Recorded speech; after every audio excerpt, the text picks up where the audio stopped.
Thanks for joining us today on New England Living. I'm your host, Rachel Holt.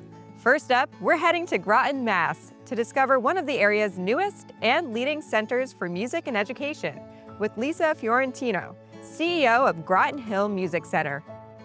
When you're arriving to Groton Hill Music Center, the thing that sticks out, to me at least, is the size and how much area this covers. Tell me about this property. Sure. So Groton Hill has 110 acres of land. About 75 of that is actually agriculturally restricted, which means that when you look out over this beautiful horizon, it's going to stay that way. And what it allows us to do is have the music and nature combined, and that's so important.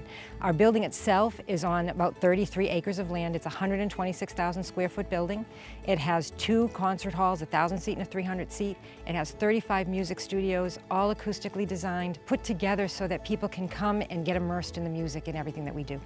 This building opened to the public in 2022. Yes. So it's really state of the art. You're getting the best of the best in terms of technology, acoustics, everything in there. Yes, yes. So what we did actually, this was a long build. So we actually started this project back in 2014. And so about 10 years ago, we started finding the land. Once we found the land, we went into a whole planning process. Who we were, what we wanted to be, how we wanted this whole project to come together. Then started all of the construction and everything, and we were finally able to move in 2022. Now with the new building, of course, but the mission of the Music Center has always remained the same. So for us, our full mission is to share the transformative power of music through teaching and performing and giving music generously when there is need. We believe in creating a warm and welcoming environment where people are accepted, respected, they're valued.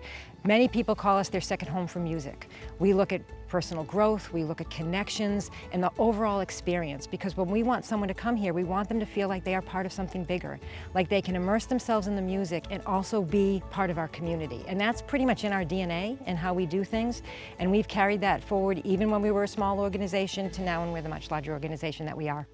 What is it like to give these musicians and students from different backgrounds, having different skill sets, this kind of outlet here in Groton? It's critical. What I love most is people will walk in at first and you'll see they're looking up and they're like, wow, this place is incredible. You can tell that they've been here for the first time. And then it's about how they engage. And you get to come here and just be and enjoy the music and enjoy what's going on. And I think that really is what sets us apart or makes us feel so good, is that we are actually creating something so special for the people that come and visit with us. What has having this space allowed you to do in terms of programming here? First of all, we were able to expand our music school, so we now have over 2,000 students, and we're a community music school, which means it's all ages and abilities. So now that we have the bigger building and the larger spaces, we really can focus a lot on group opportunities, but then we also have our concert halls, which is new for us. We've always had a professional orchestra, and we used to perform in a high school. Now we have incredible world-class spaces for our orchestra as well as all kinds of artists. We've brought in Leslie Odom Jr. and Graham Nash and Leanne Rimes and Audra McDonald, as well as a lot of rising stars, which is important to us too, wanting to give a platform to musicians to come. Audiences can come and they're going to meet them and see them before they become that next superstar. We believe strongly in giving back to the community, and we do that in a number of ways. We are out in the public schools of under-resourced school districts like Fitchburg, Lowell, Lawrence. We're in boys and girls clubs, providing free music education to kids who would otherwise not have access to such opportunities, and that's critical to us. Helping lead the way in providing that access is Pete Robbins, Director of Education and Programs. It seems like there's programming for every type of student out there, different ages, different skill sets. Absolutely. What type of programming do you offer? Really everything, to be quite honest. We really are the hub for music education in this greater region because we have about 100 faculty members who are really highly trained and experienced and warm and empathetic and connected. And there's so many of them that are good at so many different things that we can basically teach it all. Everything from classical training to musical theater, singer-songwriter stuff, bluegrass, jazz, traditional Irish, and everything else you could think of.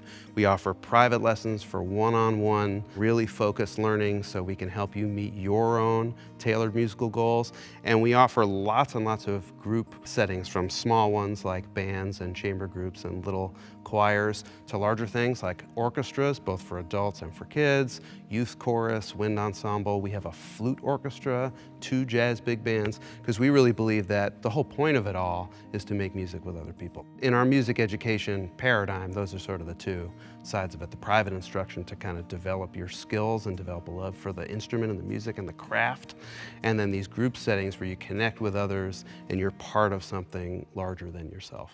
And I'm hearing about this bagged lunch concert too. Yeah. Can you tell us about this? Sure, that's actually happening right now. Box lunch, as we call it. We do it every month, and we invite folks from nursing homes, memory care units, assisted living facilities, and places like that to come during the day, and we make it real easy to get into the room, and we give them music that we know they will like. And the looks on some of their faces sometimes when they hear a song that was a big part of their life when they were young, they'll light up, they'll sing along, sometimes they'll get up and dance, and you could tell that they maybe haven't done that in a while, and it really brings joy to everybody in the room. So we're really proud of that program. This is a new venue with the latest and greatest, right? So what's unique about the technology and what's offered here? In a performance venue or in a school, when you're designing something, you have to make compromises. And we were lucky enough to be in a situation where we didn't have to make a lot of compromises so that we could really shoot for the highest possible bar in terms of acoustics, in terms of aesthetic design, in terms of size, and in terms of quality of space for educational work to be done.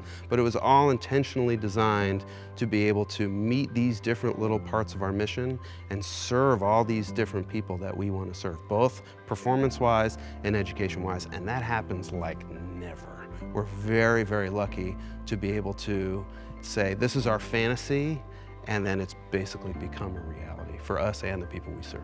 What's the feedback that you typically get from your students and also the performers that come in here? It's all the same, and it never wears off for me. Like the look that everybody gets, from the youngest kids to the most seasoned world touring artists who walk to this very spot that we're standing in right now, and they look out on the room and all the people in the room. It's wow. There's never an artist who comes on the stage who doesn't make some kind of superlative comment about the room and the vibes.